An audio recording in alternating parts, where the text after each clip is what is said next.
جی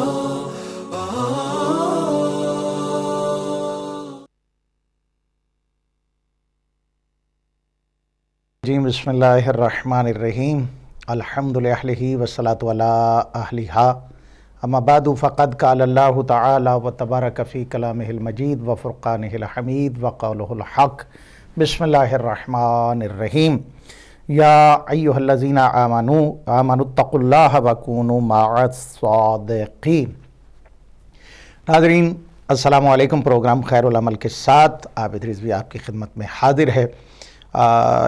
سب سے پہلے میں اپنے تمام ناظرین کو، تمام علماء اکرام، مراجع عظام، تمام مومنین مومنات، تمام صاحبان اسلام اور بالخصوص 12ویں آقا کی خدمت میں ہدیہ تعزیت پیش کرتا ہوں شہادت امام جعفر صادق علیہ السلام کے حوالے سے۔ چونکہ 2 روایتیں ہیں امام جعفر صادق علیہ السلام کی شہادت کے حوالے سے، 15 شوال اور 25 شوال۔ چونکہ کچھ مراجع عظام کے نزدیک جو گزشتہ کل تھا تب تھی 15 شوال، اور آغا سیستانی صاحب کے نزدیک تک آج جو ہے وہ 15 شوال کا دن تھا۔ تو میں چاہوں گا کہ امام جعفر صادق علیہ السلام ہی کی سیرت طیبہ کے حوالے سے چند گزارشات آپ کی خدمت میں عرض کی جا سکے۔ ایک مختصر سا امام کی زندگی کے حوالے سے ایک تعارف اپنے ناظرین کی خدمت میں عرض کرنا چاہوں گا۔ آپ سے بھی گزارش ہے کہ آپ بھی اپنی کال کے ذریعے سے ہمارے ساتھ شامل ہو سکتے ہیں، جو آپ پیغام دینا چاہتے ہیں یا امام جعفر صادق علیہ السلام کی حیات طیبہ کے حوالے سے گفتگو فرمانا چاہتے ہیں۔ چونکہ امام جعفر صادق علیہ السلام ہی کو یہ ایک وسیع ترین ٹائم ملا کہ جس میں امام نے فقہ محمدیہ، شریعت مصطفیٰ، اس کی ترویج اور دین اسلام اور معرفت توحید اور رسالت پہ ایک وسیع پیمانے پر کام کیا اور امت مصطفیٰ کو اس بات کی طرف متوجہ کیا، بلکہ پوری انسانیت کے لیے ایسے مواقع فراہم کیے کہ جن مواقع کی وجہ سے جیسا کہ تاریخ میں لوگ اس بات سے واقف ہیں کہ امام ہی کے شاگردوں میں سے وہ لوگ تھے کہ جو بڑے بڑے نام اس دنیا میں کما گئے اور امام ہی سے استفادہ کیے ہوئے تھے۔ وہ انہی علوم کے ذریعے سے اتنے بڑے نام، اتنے بڑے سائنسدان وہ بن گئے۔ کسی نے جو ہے وہ کیمسٹری میں کے حوالے سے کسی نے نام کمایا، کسی نے کسی طریقے سے تو جتنے بھی بڑے بڑے نام آپ کو نظر آتے ہیں وہ امام جعفر صادق علیہ السلام ہی کے اس مدرسہ سے، اس جامعہ سے، اس درسگاہ سے انہوں نے تعلیم حاصل کی اور اس تعلیم کو حاصل کر کے وہ ترقیوں کے منازل کو انہوں نے طے کیا۔ اس کے علاوہ بڑے بڑے نام کے لوگ جو ہے، اور پھر یہ امام جعفر صادق علیہ السلام ہی کو اللہ تعالیٰ نے یہ شرف بھی دیا ان کے دور میں، جبکہ ائمہ معصومین باقی جو ہے ان کے ادوار میں بھی لوگ آتے رہے۔ امام جعفر صادق علیہ السلام کے دور میں ہند سے بھی لوگ تشریف لائے اور پھر انہوں نے امام جعفر صادق علیہ السلام کی تعلیمات سے متاثر ہو کے اور اپنے سوالات کے جوابات حاصل کرنے کے بعد کلمہ حق وہیں پہ اپنی زبان سے جاری کیا۔ جو مشرکین تھے انہوں نے بھی اس حوالے سے امام کی آواز پہ لبیک کہا۔ میں اس حوالے سے بھی کوشش کروں گا کہ اگر چند جملے اپنے وقت کے اندر رہتے ہوئے اپنے ناظرین کی خدمت میں عرض کر سکا۔ جو دہریے تھے انہیں بھی امام نے دین خدا کی طرف متوجہ کیا، تعلیمات محمد و آل محمد علیہ السلام کی طرف متوجہ کیا کہ کس طرح سے اس دین کی اشاعت جو ہے وہ ہو سکتی ہے۔ میں اپنے پروڈیوسر صاحب سے بھی ایک گزارش کروں گا کہ چونکہ میرے خیال میں ٹیلی فون یہاں پہ نہیں ہے تو وہ یہاں پہ رکھ دیں تاکہ اگر کوئی صاحبان ہمارے مہربان کال کریں تو ہم ان کی کال کو اٹینڈ کر سکیں اور ان سے ہم بات بھی کر سکیں۔ تو میں نے قرآن حکیم کی معروف آیہ مجیدہ کو تلاوت کرنے کا شرف حاصل کیا ہے کہ جس آیت کو تقریباً جو بھی لوگ قرآن حکیم کے ساتھ مربوط ہے اور قرآن حکیم کے ساتھ جن کا رشتہ ہے، ایک تعلق قائم ہے، وہ ضرور جو ہے وہ اس آیت سے واقف بھی ہیں اور اس آیہ مجیدہ سے مستفید بھی ہوتے رہتے ہیں۔ میں اس آیہ مجیدہ کو تلاوت کرنے کا شرف حاصل کیا ہے، اور یہ اس آیت کی خصوصیات میں سے یہ بھی ہے کہ یہ آیت بھی ائمہ معصومین علیہم السلام یعنی خاندان رسالت ہی کی عظمت و کردار کی بلندی جو ہے اس کی طرف ہمیں متوجہ کرتی ہے۔ خالق فرماتا ہے یا ایھا الذین آمنوا، اے صاحبان ایمان، اتقوا اللہ وکونوا مع الصادقین، تقوی اختیار کرو اور ہو جاؤ سچوں کے ساتھ۔ تو صاحبان ایمان کو صادقین کے ساتھ ہونے کا اس آیہ مجیدہ میں حکم دیا گیا ہے۔ اب ان صادقین کو جب تلاش کیا جائے تو روایات جو ہمیں ملتی ہیں اس حوالے سے وہ یہ ہے کہ صادقین سے مراد حضرت علی ابن ابی طالب علیہ السلام اور جناب سیدہ فاطمہ الزہرا سلام اللہ علیہا اور ائمہ اطہار ہی ہیں، کیونکہ یہ ہی معصوم ہے، یعنی پیغمبر گرامی صلی اللہ علیہ وآلہ وسلم کی اکلوتی بیٹی جناب سیدہ فاطمہ الزہرا سلام اللہ علیہا اور ان کے بھائی اور داماد حضرت علی ابن ابی طالب علیہ السلام اور اولاد جناب سیدہ فاطمہ الزہرا سلام اللہ علیہا، وہی اس آیہ مجیدہ کا مصداق جو ہے وہ قرار پاتے ہیں، جیسے کہ احادیث میں ہے کہ کونوا مع علی و اصحابہ۔ اس آیہ مجیدہ سے میں جس بات کی طرف متوجہ کیا گیا ہے کہ ہو جاؤ تم سچوں کے ساتھ، تو ان سچوں سے مراد جو ہے وہ حضرت علی ابن ابی طالب ہے و اصحابہ اور امیر المومنین حضرت علی علیہ السلام کے جو اصحاب ہیں، یعنی کہ جو حضرت علی علیہ السلام کی اولاد ہیں، جو ان کی پیروی کرنے والے ہیں، ان کے ساتھ ہو جاؤ۔ پھر پیغمبر گرامی صلی اللہ علیہ وآلہ وسلم نے بھی اس بات کی طرف متوجہ کیا ہے کہ وہ صادقین کون سے ہیں کہ جن کا ساتھ ہم نے دینا ہے۔ اس حوالے سے بھی جو ہے وہ ائمہ طیبین الطاہرین کی صفات حمیدہ اور اخلاق حسنہ کی طرف بھی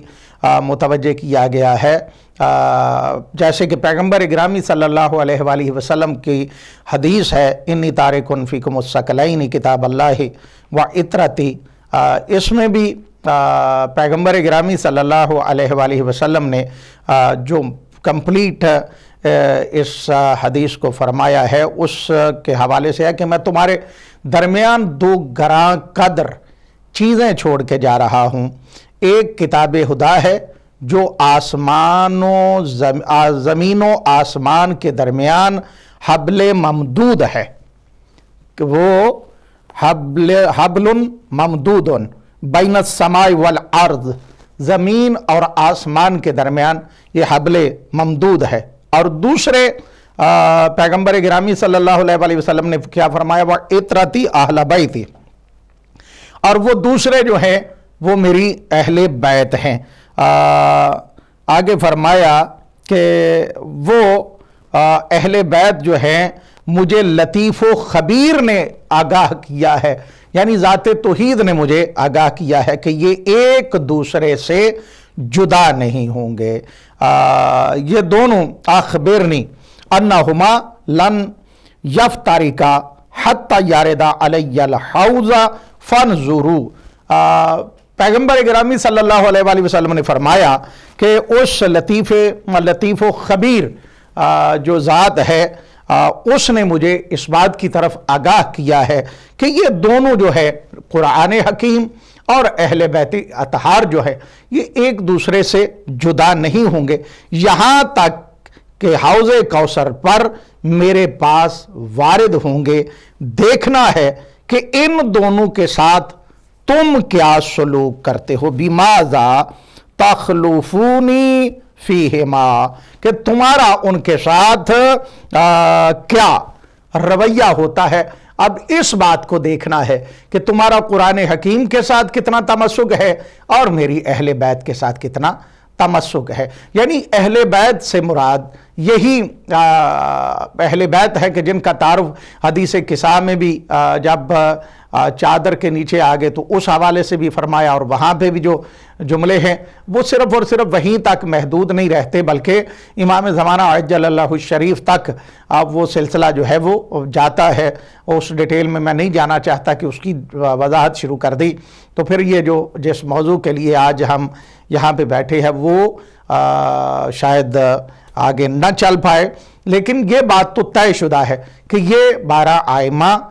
جو ہیں وہ خلفائے پیغمبر گرامی صلی اللہ علیہ وآلہ وسلم یہ منصوص من اللہ ہیں اور معصوم ہیں، اور انہی کے ساتھ تمسک رکھنے کا پیغمبر گرامی صلی اللہ علیہ وآلہ وسلم نے بھی ہمیں حکم فرمایا ہے اور پوری انسانیت کو اس بات کی طرف متوجہ فرمایا ہے۔ لیکن ساتھ اگلے جو جملے پیغمبر نے فرمائے کہ یہ تو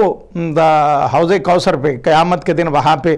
میری ملاقات ہوگی، لیکن دیکھنا یہ ہے کہ یہ جو میری امت ہے، یہ جو مخلوق پروردگار ہے، یہ ان کے ساتھ کیسا سلوک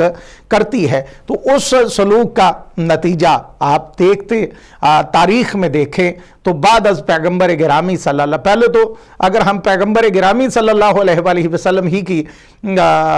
جو ہے وہ حیات طیبہ پہ نظر ڈالتے ہیں تو ہمیں بات سمجھ میں آ جاتی ہے کہ باوجود اس کے ایک تو وہ لوگ تھے کہ جو کافر تھے، مشرک تھے، ایک وہ تو لوگ تھے کہ جنہوں نے کلمہ بھی پڑھ لیا، صحبت بھی اختیار کی، لیکن پھر بھی پیغمبر گرامی صلی اللہ علیہ وآلہ وسلم کی مخالفت میں وہ ڈٹے رہے، جہاں پہ انہیں موقع ملتا تھا وہاں پہ اپنا کام کر جاتے تھے۔ پھر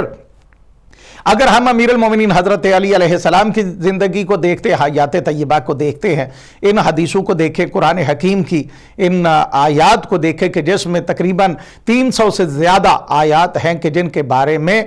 ملت اسلامیہ نے لکھا ہے کہ وہ عظمت امیر المومنین حضرت علی علیہ السلام کی کے حوالے سے ان میں ذکر کیا گیا ہے۔ یہ بات ہو گئی۔ کیا امیر المومنین حضرت علی علیہ السلام نے جو زندگی گزاری ہے 63 برس کی، اس میں 10 سال پہلے تھے،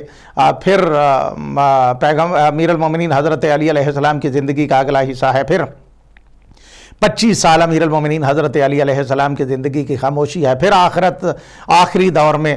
پھر کچھ عرصہ جو ہے وہ ظاہری خلافت کا جو ملا ہے، اس میں دیکھیں کہ امیر المومنین حضرت علی علیہ السلام کے ساتھ کیسا رویہ اختیار کیا گیا، امیر المومنین حضرت علی علیہ السلام کو کس طرح سے جو ہے وہ ان کی اطاعت کی گئی، کس طرح سے انہیں خلیفہ پیغمبر گرامی صلی اللہ علیہ وآلہ وسلم مانا گیا، کون کون لوگ تھے کہ جو امیر المومنین حضرت علی علیہ السلام کو جنہوں نے الجھائے رکھا، پریشان کیے رکھا ظاہری طور پر، کبھی جنگوں میں، کبھی کسی مسئلے میں، کبھی کسی مسئلے میں، کبھی کسی مسئلے میں، تو کیا انہوں نے جس طرح پیغمبر گرامی صلی اللہ علیہ وآلہ وسلم نے فرمایا تھا کیا ویسے ہی تمسک رکھا کہ اہل بیت اور قرآن کے ساتھ کس طرح سے تمسک رکھنا ہے اور کیسا رویہ ہم نے اختیار کرنا ہے۔ پھر وہ یہ دیکھیے کہ وجوہات شہادت امیر المومنین حضرت علی علیہ السلام کیا ہے، ان میں بھی بات بالکل واضح ہو جاتی ہے۔ پھر اس سے اگر ہم آگے تھوڑا سا بڑھتے ہیں تو امیر المومنین حضرت علی علیہ السلام کے ساتھ جو سلوک کنٹینیو ہوتا رہا، حتیٰ کہ پھر یہاں سے بات آگے بڑھ کر لوگوں نے منبروں پہ آ کر امیر المومنین حضرت علی علیہ السلام کے ساتھ اس دشمنی کا اظہار کیا، اور حتیٰ کہ اس طرح سے امیر المومنین حضرت علی علیہ السلام کا تعارف کروا دیا گیا کہ جب ضرب لگی مسجد میں تو پھر اس وقت شام کے لوگوں نے کہا کہ علی کا اور مسجد کا آپس میں کیا تعلق ہے۔ تو یہ کون تھے کہ جنہوں نے اس بات کو لوگوں کے ذہنوں تک پہنچایا، جنہوں نے ان کی برین واشنگ کی کہ علی کا تو مسجد کے ساتھ تعلق ہی نہیں ہے۔ علی کیوں مسجد میں گئے تھے؟ جبکہ ایک طرف یہ کہنے والے ہیں اور دوسری طرف یہ بھی بات عیاں ہے کہ امیر المومنین حضرت علی علیہ السلام کی وہ حیات طیبہ ہے کہ جو ایک ایک شب میں ہزار رکعت نماز ادا کیا کرتے تھے۔ پھر امیر المومنین حضرت علی علیہ السلام کی حیات طیبہ سے عیاں ہے کہ کس طرح سے یتامہ، مساکین، بے افغان، ضرورت مند اور بعد از پیغمبر گرامی صلی اللہ علیہ وآلہ وسلم ایک ہے امت مصطفیٰ اور ایک ہے پوری انسانیت، کس طرح سے امیر المومنین نے جن و انس کا ان کی ضروریات کا خیال رکھا، کس طرح سے امیر المومنین حضرت علی علیہ السلام اس منصب امامت کی وجہ سے کار امامت جو ہے ان کو انجام دیتے رہے۔ اس سے آگے اگر بڑھتے ہیں تو اس تمسک کی مزید حالت کو دیکھنا ہے تو وہ امام حسن علیہ السلام کے دور میں ہم دیکھ سکتے ہیں۔ چونکہ میں نے امام جعفر صادق علیہ السلام تک آنا ہے اور میں یہ چند ایک جملے اس لیے کہنا چاہ رہا ہوں کیونکہ پیغمبر گرامی نے فرمایا کہ میں نے دیکھنا ہے کہ تم رویہ کیسا اختیار کرتے ہو قرآن کے ساتھ بھی اور میرے اہل بیت کے ساتھ بھی۔ امام حسن علیہ السلام نے جو زندگی کے ایام گزارے ہیں، آپ تاریخ اٹھا کے دیکھیں تو دل خون کے آنسو روتا ہے کہ جتنی پریشانیاں، جتنی تکالیف امام حسن علیہ السلام کو دی گئیں، اور فقط ایک مرتبہ زہر نہیں دیا گیا، کئی مرتبہ زہر دیا گیا، لیکن آخر پہ جو زہر دیا گیا اس سے امام کی شہادت ہوئی۔ اب اس زہر کو بھی اگر آپ دیکھتے ہیں یا جو اذیتیں امام حسن علیہ السلام کو دی گئیں ان کے آپ پیچھے سہولت کار دیکھتے ہیں، پورا ایک وہ سلسلہ دیکھتے ہیں تو وہ سارے کا سارا شجرہ خبیثہ آپ کے سامنے کھل کے عیاں ہو جاتا ہے۔ اور پھر اس میں بھی ایک بات طے ہے کہ جو امام حسن علیہ السلام نے جو جس کو صلح کہا جاتا ہے وہاں پہ جو شرائط رکھی ہے ان شرائط کو اگر کا مطالعہ کیا جائے اور وہیں پہ انسان بددیانتی نہ کرے اور ڈنڈی نہ مارے، ان شرائط ہی سے پتہ چل جاتا ہے کہ امت مسلمان یا انسانوں نے کتنا تمسک رکھا اہل بیت کے ساتھ، کتنا حکم مانا قرآن کا، کتنا حکم مانا ذات پیغمبر گرامی صلی اللہ علیہ وآلہ وسلم کا۔ اس کے آگے اگر ہم بڑھتے ہیں تو اگلا سلسلہ آ جاتا ہے امام حسین علیہ السلام کی حیات طیبہ کا۔ تو آپ غور کریں کہ امام حسین علیہ السلام نے جو اپنی زندگی گزاری ہے تو یہ کون سے ایسے عوامل آئے درمیان میں، کون سی ایسی وجوہات پیدا ہوئی کہ امام حسین علیہ السلام کو مدینہ چھوڑنا پڑا، اپنے ساتھ اپنے عزیز و اقربا کو لینا پڑا، پھر کربلا میں پہنچ کے اور پھر راستے میں اتنے خطبات کو دیا، اتنے مولا نے خطاب فرمائے ہے کہ ان خطاب میں ان اپنے مدینے سے چلنے کا وہ سارا سلسلہ اور پھر خاص طور پہ ولید کے دربار میں جو کچھ امام نے فرمایا، یہ ساری چیزوں کو اگر ہم سٹڈی کریں، ان کی طرف توجہ کریں تو بات سمجھ میں آ جاتی ہے کہ کلمہ گو نے بعد میں کتنا قرآن پہ عمل کیا ہے اور کتنا پیغمبر گرامی صلی اللہ علیہ وآلہ وسلم کی اہل بیت کے ساتھ متمسک رہے ہیں، کس طرح سے، کیا وجہ تھی کہ وہاں سے مدینہ چھوڑا، مدینے کے بعد مکے آئے، پھر مکے میں حج کو جو ہے وہ عمرے میں تبدیل کر کے پھر امام جو ہے وہ کربلا کی طرف چل پڑے، اور پھر کربلا میں جو امام حسین علیہ السلام کے مقابلے پہ آنے والے ہیں جنہوں نے وہاں پہ یہ سارا کچھ کیا ہے، اب ان کے سہولت کار وہ سارا ایک سلسلہ آپ دیکھتے ہیں تو بات سمجھ میں آ جاتی ہے کہ نماز وہ بھی پڑھ رہے ہیں، نماز ادھر بھی ہو رہی ہے، کلمہ ادھر بھی پڑھا جا رہا ہے، کلمہ ادھر بھی پڑھا جا رہا ہے، لیکن جنہوں نے کلمہ دیا ہے، جس گھر سے کلمے کی تعلیمات ملی ہے، جہاں سے قرآن ملا ہے، جس گھر پہ قرآن نازل ہوا ہے، ان کے ساتھ کتنا تمسک ہے، یعنی ان کو شہید کرنے والے، ان کو قتل کرنے والے کون ہے، وہ بھی اپنے آپ کو کلمہ گو۔ اور آج دیکھیے مسلمان کی حالت اور بددیانتی دیکھیے کہ جنہوں نے امام حسین علیہ السلام کو شہید کیا، ان کے خاندان کو کے افراد کو شہید کیا، اصحاب امام حسین علیہ السلام کو شہید کیا، وہ بھی رضی اللہ ہے، اور امام حسین علیہ السلام جو ہے ان کو بھی رضی اللہ کہا جاتا ہے۔ تو یہ اس کا مطلب یہ ہوا کہ یہ ڈنڈی مارنے والے لوگ آج نہیں ہیں، یہ کل بھی تھے اور پیچھے پورے ہر دور میں یہ ایک سلسلہ جو ہے وہ چلتا ہوا آ رہا ہے، اور پھر امام حسین علیہ السلام کے دور میں بھی وہ لوگ موجود تھے، اور اس کے بعد اب آج تک وہ لوگ موجود ہے۔ پھر امام حسین علیہ السلام کے بعد جو ایک سلسلہ کیا گیا خاندان رسالت کے ساتھ، امام حسین علیہ السلام کی مخدرات کے ساتھ، ان کے اولاد کے ساتھ، ان کے بچوں کے ساتھ، جو کربلا سے کوفہ، کوفہ سے شام اور پھر مدینے واپس جو ہے وہ تشریف لائے، تو وہ کس طرح کے ایک سلسلہ تھا، کیسا تمسک تھا، اور یہ سارا عمل کرنے والے کیا لا الہ الا اللہ محمد الرسول اللہ نہیں پڑھ رہے تھے؟ سوال یہ پیدا ہوتا کہ آج کچھ لوگ جو ہیں جب حقائق سے پردہ اٹھایا جاتا ہے تو انہیں بڑی تکلیف ہوتی ہے کہ نہ ایسی بات نہیں کرنی چاہیے، اس لیے کہ وہ کلمہ گو تھے، انہوں نے پیغمبر کا کلمہ پڑھا ہوا تھا، وہ لا الہ الا اللہ محمد الرسول اللہ پڑھے ہوئے تھے۔ تو یہ جنہوں نے یہ سارے کا سارا خاندان رسالت کے ساتھ یہ رویہ اختیار کیا ہے، ان کے مردوں کو، ان کے بچوں کو، حتیٰ کہ شیر خوار بچوں کو بھی جو ہے وہ شہید کر دیا، قتل کر دیا ہے، تو یہ کیا کلمہ پڑھنے والے تھے؟ اب ان کے بارے میں آپ کیا فتویٰ دیں گے؟ اس کے بعد اگر ہم آگے چلتے ہیں تو تمسک کا انداز امام علی زین العابدین علیہ السلام کی زندگی کو آپ دیکھتے ہیں تو آخر پہ انہیں بھی زہر ہی دیا جاتا ہے، وہ کس طرح سے زندگی انہوں نے گزاری ہے۔ پھر امام محمد باقر علیہ السلام ہے، امام محمد باقر علیہ السلام کو موقع ملا اور انہوں نے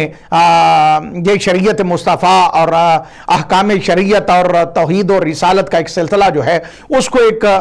جو ہے وہ ایک شکل دی اور ایک سسٹم جو ہے اس کو لے کے آگے بڑھے، اور امام جعفر صادق علیہ السلام نے جس سلسلے کو آگے پروان چڑھایا ہے اس کی اصل بیس جو تھے وہ امام محمد باقر علیہ السلام ہی تھے کہ جنہوں نے اس سلسلے کو قائم کیا، اور بالآخر امام محمد باقر علیہ السلام کو بھی ظاہری طور پہ اس لیے ہٹایا گیا تاکہ اگر یہ موجود رہیں گے تو وہ جو نظام مصطفی ہے، جو شریعت مصطفی ہے، جو دین اسلام حقیقی ہے، وہ لوگوں کے سامنے عیاں ہو جائے گا، اور جو عیاریاں کرنے والے تھے، جو شب خون مارنے والے تھے، جو ان شریعتوں میں تبدیلیاں لانا چاہتے تھے، ان قوانین کو تبدیل کر کے اپنی مرضی کے شریعت و قوانین کو بنانا چاہتے تھے، ان کے راستے میں یہ ایک رکاوٹ تھے، تو لہٰذا اس رکاوٹ کو دور کرنا انہوں نے ضروری سمجھا اور امام محمد باقر علیہ السلام کو بھی زہر دے کر شہید کر دیا گیا۔ اگر اس کے بھی سیاق و سباق کو دیکھتے ہیں اور پچھلے پورے بیک گراؤنڈ کو دیکھتے ہیں کہ کون تھے سہولت کار، کنہوں نے کیا کیا، کس طرح سے یہ سارا سلسلہ ہوا، تو یہ بات پھر وہیں پہ پہنچ جائے گی کہ جو پیغمبر کو عزت دیتے رہے صلی اللہ علیہ وسلم کو، اور پھر امیر المومنین حضرت علی علیہ السلام اور باقی ائمہ کو دیتے رہے، یہ سلسلہ پھر آ جا کے وہیں پہ جا کے جڑ جائے گا۔ پھر آگے آتے ہیں اب امام جعفر صادق علیہ السلام کی طرف کہ امام جعفر صادق علیہ السلام کی زندگی جو ہے وہ تقریباً 65 برس ہے ٹوٹل جو امام جعفر صادق علیہ السلام نے اپنی زندگی کے ایام کو گزارا ہے۔ ان ایام کو اگر ہم دیکھتے ہیں کہ جو امام جعفر صادق علیہ السلام کی زندگی گزری ہے تو امام جعفر صادق علیہ السلام کو ایک موقع جو ملا ہے اپنی زندگی میں، وہ خدا تعالیٰ کے فضل و کرم سے ایک راستہ اس لیے نکل آیا کہ جو بنی امیہ اور بنی عباس تھے، یعنی صفاقیت کا جو نشان تھے، میں معذرت چاہتا ہوں اگر آپ دوبارہ کال ملا کے ہمارے ساتھ شامل ہونا چاہتے ہیں تو آپ دوبارہ ہمارے ساتھ شامل ہو سکتے ہیں۔ آپ کی کال میں نہیں اٹھا سکا تو یہ امید ہے کہ دوبارہ جو بھی آپ پیغام دینا چاہتے ہیں یا جو بھی بات کرنا چاہتے ہیں وہ دوبارہ کال ملا کے آپ ہمارے ساتھ شامل ہو سکتے ہیں۔ باقی ناظرین سے بھی گزارش ہے کہ جو آپ کی ٹی وی سکرین پر نمبر آ رہا ہے اس کو ڈائل کر کے آپ ہمارے ساتھ شامل ہو سکتے ہیں اور اپنا پیغام ہمارے ناظرین تک پہنچا سکتے ہیں۔ تو میں یہ عرض کر رہا تھا کہ امام جعفر صادق علیہ السلام کو یہ موقع ملا کہ بنی امیہ اور بنو عباس یہ دونوں آپس میں ان کا جھگڑا شروع ہو گیا اور یہ اپنی لڑائی جھگڑے میں مصروف ہو گئے، اور امام جعفر صادق علیہ السلام کو خالق کائنات نے یہ ایک درمیان میں موقع عطا فرمایا کہ جس سے امام نے بڑے بڑے لوگوں کو تعلیمات آل محمد کی طرف متوجہ کیا، اور پھر اس میں ایک انداز ہے محمد و آل محمد علیہ السلام کا کہ یہاں پہ چاہے کوئی بھی آ جائے، ہندو آتا ہے، کوئی کافر و مشرک آتا ہے، تو یہ بات کرنے سے پہلے اسے یہ نہیں کہتے کہ تم کلمہ پڑھو، یہ اس کو تعلیمات دیتے ہیں، یہ انہیں اخلاق حسنہ اپنا جو ہے وہ دکھلاتے ہیں، اپنے کردار کو پہلے پیش کرتے ہیں، اور پھر اس کو مجبور نہیں کرتے کہ تو ہمارا کلمہ پڑھ، تو ہماری پیروی کر، تو ہمارا فالوور بن جا، نہیں، ان کا کردار اتنا پاک و پاکیزہ ہوتا ہے، ان کے پیغامات اتنے بامانی و بامقصد ہوتے ہیں، اور اس طرح سے خالق کائنات کے فضل و کرم سے یہ بھرے ہوئے الفاظ ہوتے ہیں اور کردار ہوتا ہے کہ جس کردار کو دیکھ کر چاہے کسی بھی مذہب سے تعلق رکھنے والا ہو، وہ ایک مرتبہ جب ان کی محفل میں آ جاتا ہے، جب خاندان رسالت کے حضور ان کے دربار میں پہ آ جاتا ہے، تو پھر وہ خالی ہاتھ نہیں اٹھتا، بلکہ وہ پروردگار ذات توحید کا کلمہ اپنی زبان پر جاری کر کے ہی اٹھتا ہے، اس لیے کہ یہ اپنی ذات کی جنگ لڑنے والے نہیں ہیں، اپنی نمود و نمائش کی جنگ لڑنے والے نہیں ہیں، ان کا پیغام توحید کا پیغام ہے، ان کا پیغام رسالت کا پیغام ہے، ان کا پیغام حق کا پیغام ہے، ان کا پیغام کتاب خدا کا پیغام ہے، ان کا پیغام وہ ہے کہ جو انسانیت کو انسانیت کا درس دیتا ہے، مومن کے ایمان میں اضافہ کرتا ہے، مسلمان کو منزل ایمان پہ لاتا ہے، منزل ایمان سے انسان کو آگے لے جا کر منزل تقوی پر فائز کر دیتا ہے، اور پھر منزل تقوی سے بھی آگے لے جاتا ہے اور اس جنت کے دروازے پہ لے جاتا ہے کہ جس جنت کا اللہ نے وعدہ کیا ہے۔ ایک آج بہت ہی خوبصورت حدیث امام جعفر صادق علیہ السلام کے حوالے سے میں اپنے ناظرین کی خدمت میں عرض کرنا چاہتا ہوں۔ آج ہی میں نے اس کا مطالعہ کیا اور واقعاً آج پورا دن جو ہے وہ ایک دل میں ایک سکون، ذہن میں ایک اطمینان اور پرسرور جسے کہتے ہیں کہ معصوم کے فرمان سے ایک سکون جو ملا ہے، اس حوالے سے بڑا پرلطف امام کی حدیث جو ہے وہ میں انشاءاللہ آپ کی خدمت میں بھی عرض کروں گا۔ امام کی زندگی جو ہے وہ ٹوٹل 65 برس ہے، اور امام کی شہادت جو ہے وہ 148 ہجری میں ہوئی ہے۔ اور پہلے کوشش کروں گا کہ آج امام جعفر صادق علیہ السلام کے چند ایک فرامین سے استفادہ کیا جائے، چونکہ حالات زندگی کو اکثر بیان کیا جاتا ہے، اس میں اس حوالے سے بھی بیان کیا جاتا ہے کہ کس طرح سے وہ لوگ کہ جن کا اسلام کے ساتھ تعلق نہیں تھا، جو کسی اور مذہب کے ساتھ تعلق رکھتے تھے، لیکن جب وہ دروازہ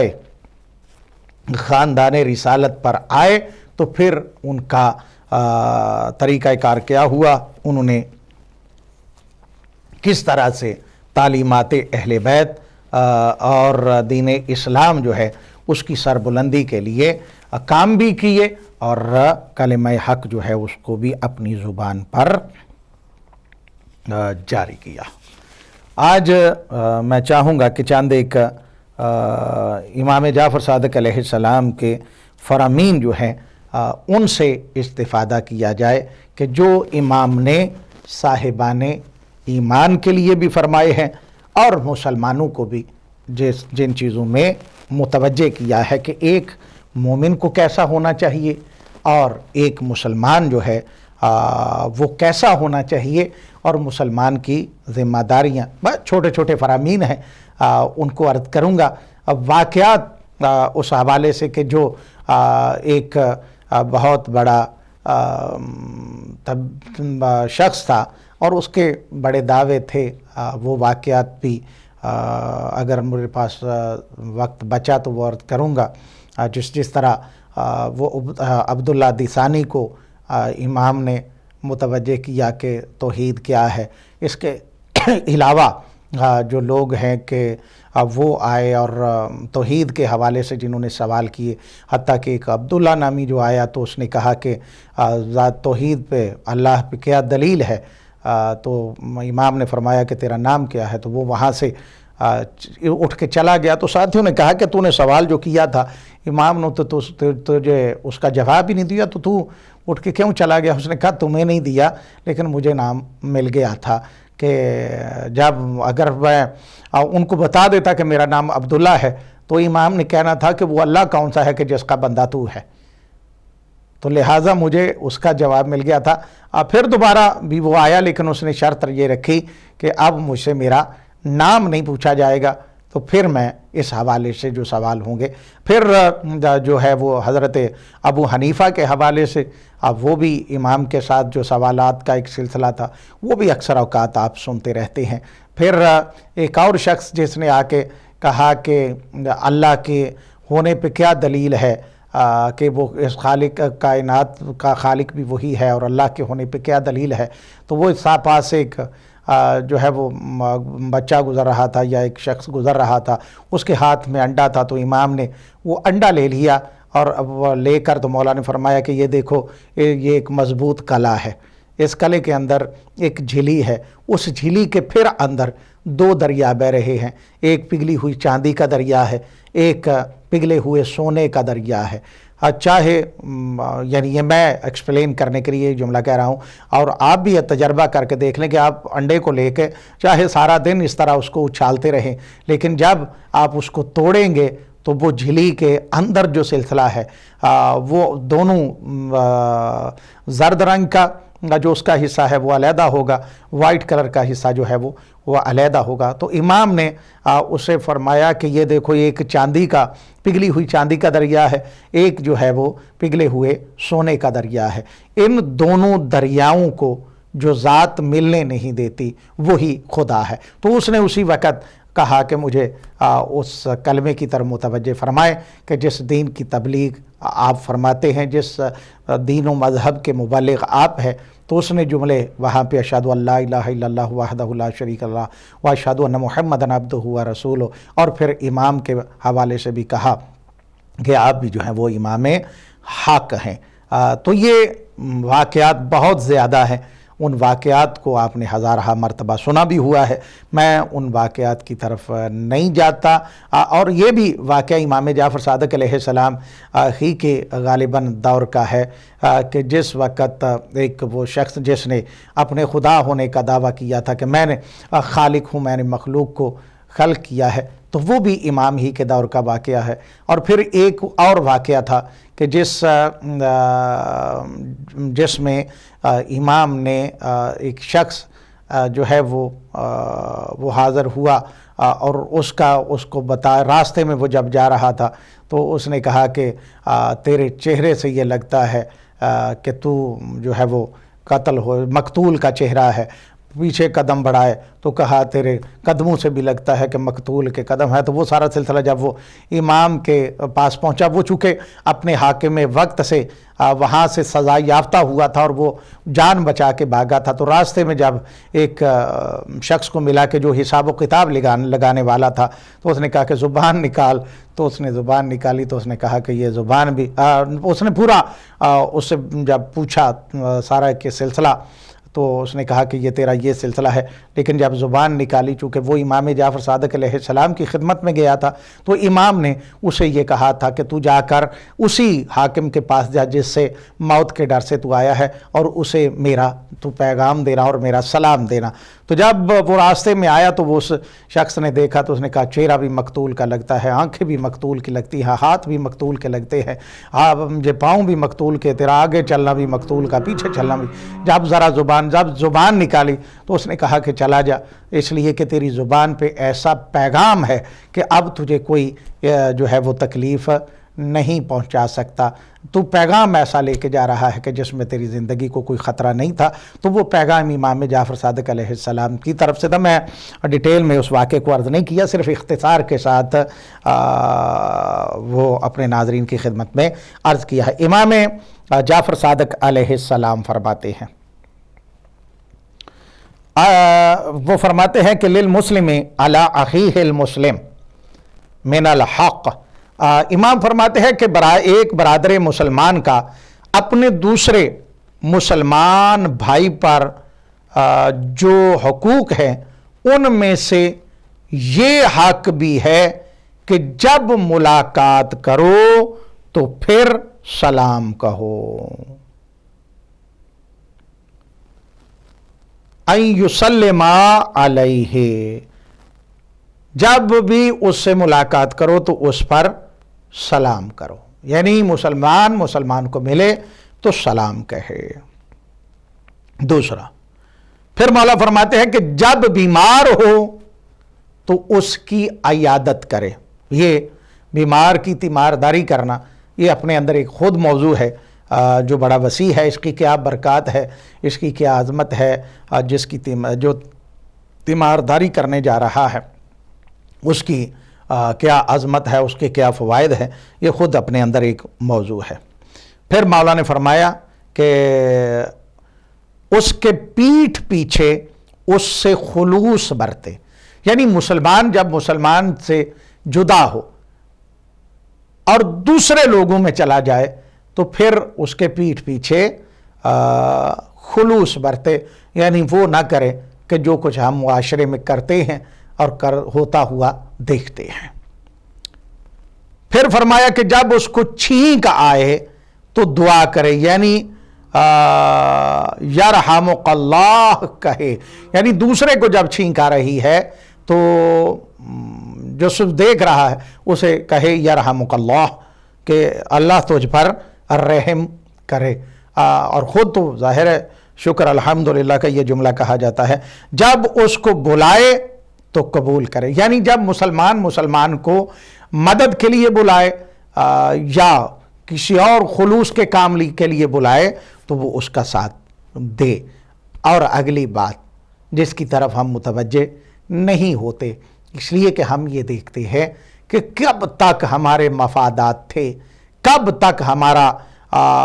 رشتہ اس کے ساتھ ایسا تھا کہ جس کی وجہ سے ہمیں کچھ مفاد حاصل ہو سکتا تھا، جب وہ رشتہ ختم ہو گیا تو اب کون سا وہ دیکھ رہا ہے۔ مولا فرماتا ہے جب وہ مر جائے تو جنازے کے پیچھے پیچھے چلے۔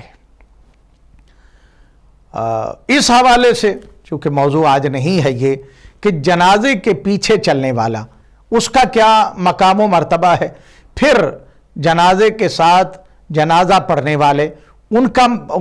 کی کیا فضیلت ہے، ان کا کیا مقام و مرتبہ ہے، پھر وہ لوگ کہ جو قبر تک جاتے ہیں ان کا کیا عظمت و مقام ہے، پھر وہ لوگ کہ جو قبر میں اتارتے ہیں ان پہ اللہ کی رحمتیں برکتیں کس طرح سے ہوتی ہیں، پھر اتارنے کے بعد جو تعویذ قبر بند کر کے اس میں مٹی ڈالنے والے ہیں ان کا مقام و مرتبہ کیا ہے، اور دعائے آخر تک یعنی مٹی ڈالنے تک جو لوگ وہاں پہ موجود ہوتے ہیں ان کی عظمت میں بھی جو محمد و آل محمد علیہ السلام نے ان کے لیے انعامات کا تذکرہ کیا ہے، وہ بھی آج تک ہم ان کی طرف متوجہ نہیں ہوتے ہیں، یا یہ میں سمجھتا ہوں کہ ہم جیسے مجھ جیسے خطا کار لوگ یا گناہگار لوگ یا کم علم لوگ جو ہیں وہ ہماری ناظرین تک یا اپنے مومنین تک یہ بات نہیں پہنچا سکے، نہ ہی متوجہ کر سکے ہیں کہ ہم خود تو چلے نہیں اگر بیان کر سکے تو لوگوں کو متوجہ کیا جائے کہ وہ تو کم از کم اس میں انٹرسٹڈ ہوں اور وہ خود اس کو فائنڈ آؤٹ کرے کہ وہ کیا مقام، کیا اس کی کوئی حیثیت ہے کہ جو اس کا جنازہ پڑھ رہا ہے، جو پیچھے چل رہا ہے جنازہ پڑھ رہا ہے، قبر میں اتار رہا ہے، مٹی ڈال، حتیٰ کہ جو قبر نکالنے والے ہیں ہمارے ہاں تو بڑی عجیب، چونکہ میں ایک گاؤں سے بلونگ کرتا ہوں اور وہاں کے کلچر بچپنے سے ارد گرد کے ماحول کو بھی جانتے ہیں، ہمارے ہاں وہاں پہ ہمارا ہی گاؤں ہے کہ جو تقریباً سادات کا گاؤں ہے اور ارد گرد میں چند ایک گھر ہیں، تو اب کچھ ایسے ایک دو گھر ہیں اراؤنڈ وہاں پہ، ادروائز زیادہ تر جو ہے وہ ہمارے اہل سنت اہل حدیث زیادہ تر برادران ہیں اراؤنڈ ہمارے گاؤں کے، تو وہاں پہ چونکہ زیادہ تر ماحول ہی وہ رہا تو اس میں اس چیز کو دیکھا گیا کہ گورکن جو ہے وہ گورکن جو ہے وہ علیحدہ ہوتا ہے، جو اس نے نہلانا ہے وہ علیحدہ ہوتا ہے، یہ ایک سارا سلسلہ بڑا عجیب و غریب ہوتا ہے۔ یا گاؤں کے ان لوگوں کی ذمہ داری لگا دی جاتی ہے جو تھوڑے سے غریب ہوتے ہیں، مسکین ہوتے ہیں، وہ خلوص کے ساتھ ان کو کہا جاتا ہے کہ تم ایسا کرو کہ جا کے قبریں نکال دو، جبکہ قبر نکالنے والے کا اپنا بہت زیادہ مقام ہے کہ جو مردے کے لیے قبر کے لیے مٹی کھودتا ہے، اس کے لیے قبر بناتا ہے، اس کا ایک اپنی جگہ پہ بہت بڑا مقام و مرتبہ ہے جو احادیث میں بیان کیا گیا ہے۔ موضوع کہیں سے کہیں نکل جاتا ہے، میں کوشش کرتا ہوں کہ پھر پلٹ کے ہم امام جعفر صادق علیہ السلام ہی کے فرمان کی طرف آ جائیں۔ یہ بھی بات جو ہوئی ہے انہی کے فرمان سے میں نے تھوڑا سا اس کو آگے چلانے کی کوشش کی ہے۔ امام جعفر صادق علیہ السلام فرماتے ہیں المؤمن اخو المؤمن کالجسد الواحد۔ پہلی بات وہاں پہ مسلمان بھائی کے حقوق کو بیان کیا گیا۔ اب اگلا سٹیپ جو ہے اس میں امام جعفر صادق علیہ السلام فرماتے ہیں کہ ایک مومن جو ہے وہ دوسرے مومن کا ایسے بھائی ہے جیسے ایک جسد واحد ہوتا ہے۔ ایک جسم ہے، دو جانیں ہیں۔ ایسا ظاہراً یہ نظر آ رہا ہے کہ وہ علیحدہ ہے، یہ علیحدہ ہے، لیکن ان کی زندگی، ان کی سیرت و کردار، ان کا سوچ فکر، ان کی محبت اس طرح سے ہے کہ جیسے ایک جسد واحد ہوتا ہے۔ جسد واحد سے مراد کیا ہے کہ اگر آپ دیکھیے ایک جسم کو تکلیف ہو رہی ہے نا، یعنی آپ اس طرح سے کہہ لیں کہ یہ ہاتھ،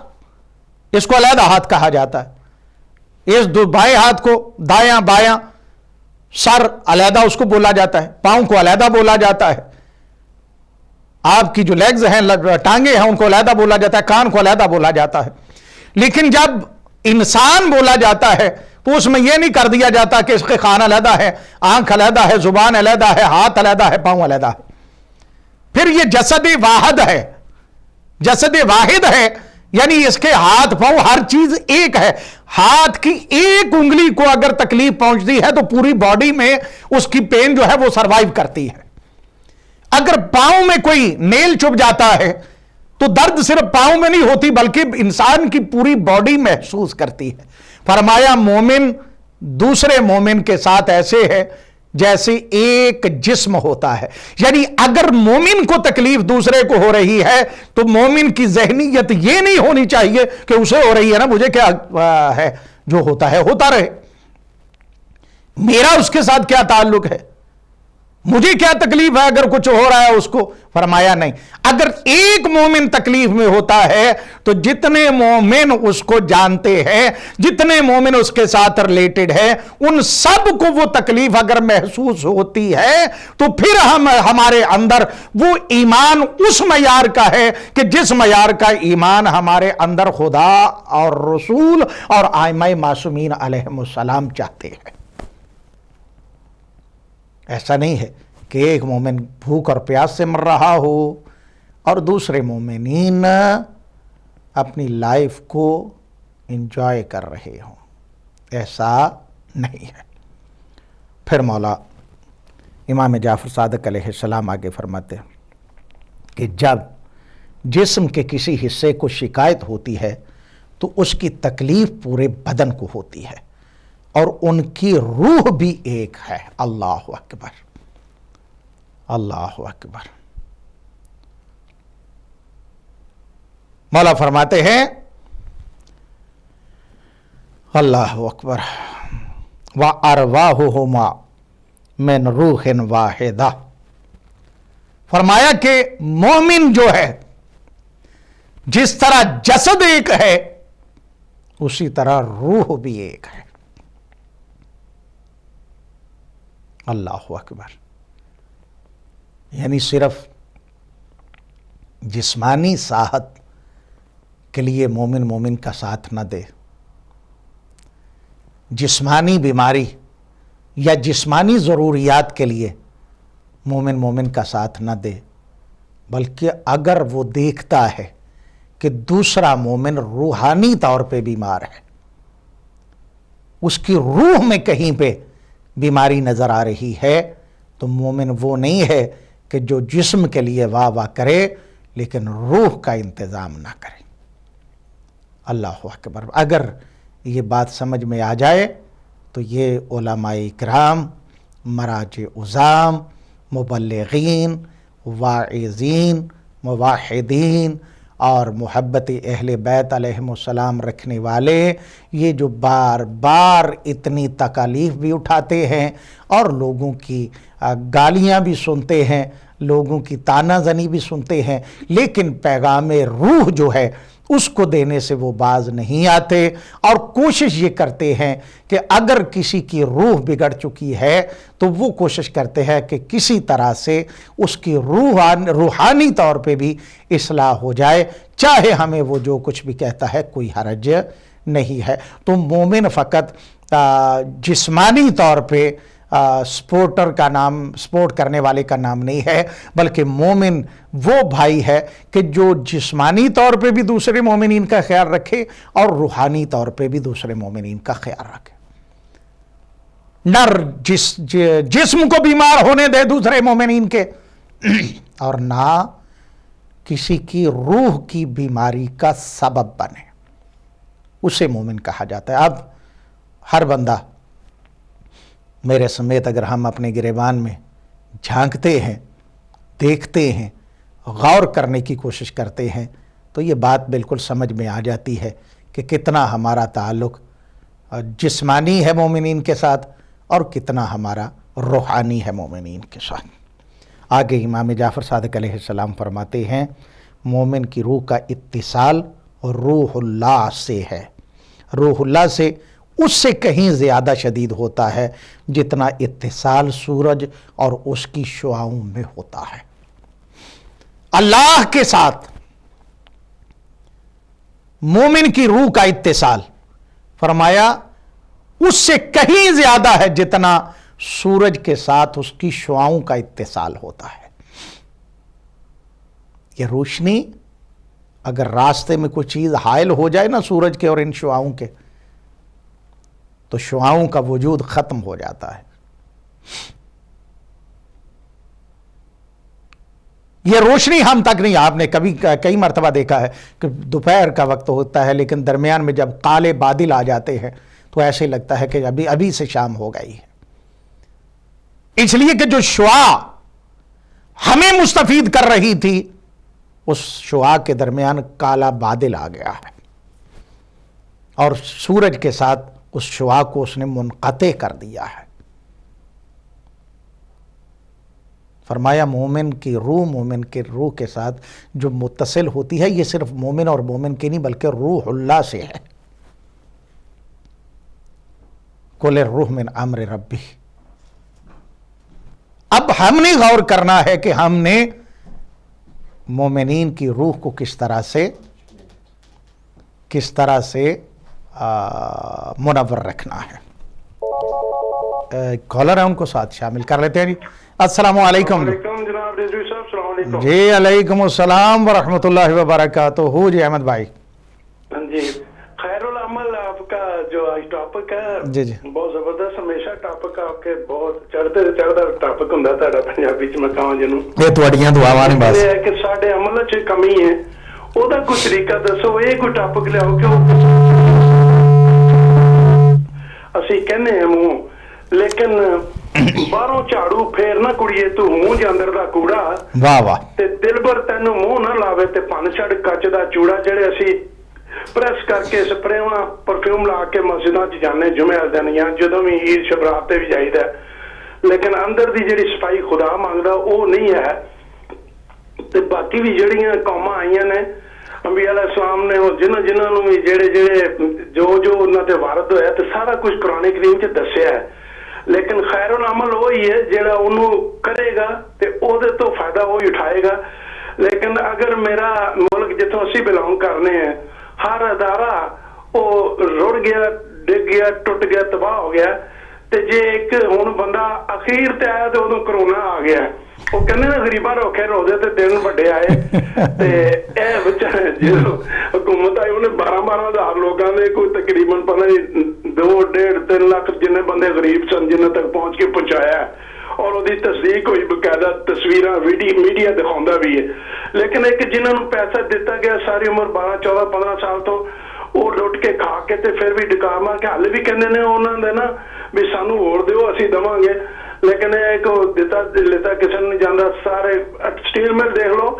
ਕਿ ਮੁਸ਼ਰਫ ਵਰਗਾ ਫੌਜੀ ਜਿਹਨੂੰ ਬੁਰਾ ਕਹਿੰਦੇ ਨੇ 90 ਅਰਬ ਰੁਪਇਆ ਉਹ ਪਲੱਸ ਅਸੀਂ ਜਾ ਰਹੀ ਸੀ ਹਰ ਮਹੀਨੇ ਵਿੱਚ 2 ਅਰਬ ਦੀ ਬਚਤ ਸੀ। ਤੇ ਹੁਣ ਉਹਦੇ ਜਿਹੜੇ ਮਜ਼ਦੂਰ ਨੇ ਉਹ ਜਨਾਬ 55 ਅਰਬ ਰੁਪਇਆ ਜਿਹੜਾ ਨੂੰ ਲੈ ਕੇ ਬਹਿ ਕੇ ਖਾਧਾ। ਲੇਕਿਨ ਇਹ ਹੈ ਕਿ ਅੱਗੋਂ ਕੰਮ ਵੀ ਕੋਈ ਨਹੀਂ। 5 ਸਾਲ ਜਿਹੜੀ ਪਿਛਲੀ ਹੁਕੂਮਤ ਗਈ ਹੈ ਜਿਹੜੀ ਪੀਪਲ ਪਾਰਟੀ ਦੀ ਨਹੀਂ ਸੀ, ਨੂਨ ਦੀ ਸੀ, ਉਹਨੇ ਉਹਨੂੰ ਚਲਾਇਆ ਹੀ ਨਹੀਂ। ਤੇ ਜੇ ਆਏ ਨੇ ਤੇ ਇਹਨਾਂ ਨੇ ਹੁਣ ਕੋਸ਼ਿਸ਼ ਕੀਤੀ ਕਿ 23 ਲੱਖ ਰੁਪਏ ਉਹਨਾਂ ਮਜ਼ਦੂਰਾਂ ਨੂੰ ਦੇਵੋ, ਕਿਉਂਕਿ ਭਰਤੀ ਵੀ ਆਪਣੇ ਬੰਦੇ ਕੀਤੇ ਹੋਏ ਨੇ। ਹਰ ਪਾਰਟੀ ਜਿਹੜੀ ਆਉਂਦੀ ਉਹ ਸਮਝਦੀ ਕਿ ਮੁਲਕ ਮੇਰਾ ਵਾ, ਦੂਜਿਆਂ ਦਾ ਹੈ ਹੀ ਨਹੀਂ ਨਾ ਕਿਸੇ ਦਾ। ਪੀਪਲ ਪਾਰਟੀ ਆ ਜਾਂਦੀ ਉਹ ਕਹਿੰਦੀ ਇਹ ਮੇਰਾ। ਤੇ ਨੂਨ ਆਈ ਸੀ ਤੇ ਉਹਨੇ ਕਿਹਾ ਮੇਰਾ। ਉਹਨੇ ਆਪਣੇ ਪੀਪਲ ਪਾਰਟੀ ਨੇ ਜਿਹੜੇ ਸੀ ਆਪਣੇ ਬੰਦੇ ਭਰਤੀ ਕੀਤੇ, ਜੋ ਕਿਉਂਕਿ ਅਸੀਂ ਵੀ ਇਸ ਮੁਲਕ 'ਚ ਬਚਪਨ ਤੋਂ ਜਵਾਨ ਹੋਏ ਆ। ਤੇ 에ਅਰਪੋਰਟ ਤੇ ਜਿਹੜਾ ਅਮਲਾ ਲੱਗਾ ਉਹਨੂੰ ਜਿਹੜਾ ਹੱਥ ਸਮਾਨ ਆਇਆ ਨਾ ਉਹਨੇ ਕੱਢ ਲਿਆ। ਮੈਂ ਖੁਦ 77 ਚ ਦੁਬਈ ਤੋਂ ਆਇਆ ਤੇ ਮੇਰੇ ਪਾਰਕਰ ਦਾ ਰੀਬਰ ਦੀ ਐਨਕ, ਵੀਵੀਟਾਲ ਦਾ ਕੈਮਰਾ, ਪੈਨਾਸੋਨਿਕ ਦਾ 12 ਬੈਂਡ ਦਾ ਰੇਡੀਓ, ਉਹ ਸਾਰਾ ਕੱਢ ਕੇ ਬੈਗ ਚੋਂ ਕੱਢ ਕੇ ਤੇ ਕਸਟਮ ਕੱਢ ਕੇ ਜਨਾਬ ਕਰ ਇਹ ਕਸਟਮ ਵਾਲਿਆਂ ਦਾ ਹਾਲ ਸੀ। ਇਹ 77 ਦੀ ਮੈਂ ਤੁਹਾਨੂੰ ਦੱਸਣਾ ਕਿ ਇਹ ਹਾਲਤ ਕਰਾਚੀ 에ਅਰਪੋਰਟ ਦੀ ਜਿਹੜਾ ਹਮਲੇ ਵੀ ਨੇ, ਜਿਹੜੇ ਰੇਲਵੇ ਬਿੱਲ ਤਬਾਹ ਹੋ ਗਿਆ, PIA ਤਬਾਹ ਹੋ ਗਿਆ। ਔਰ ਜਿਹਨੂੰ ਪੁੱਛੋ ਉਹ ਸਫਾਈਆਂ ਪੇਸ਼ ਕਰਦਾ, ਕਦੀ ਨਹੀਂ ਕਹਿੰਦਾ ਕਿ ਇਹ ਮੇਰਾ।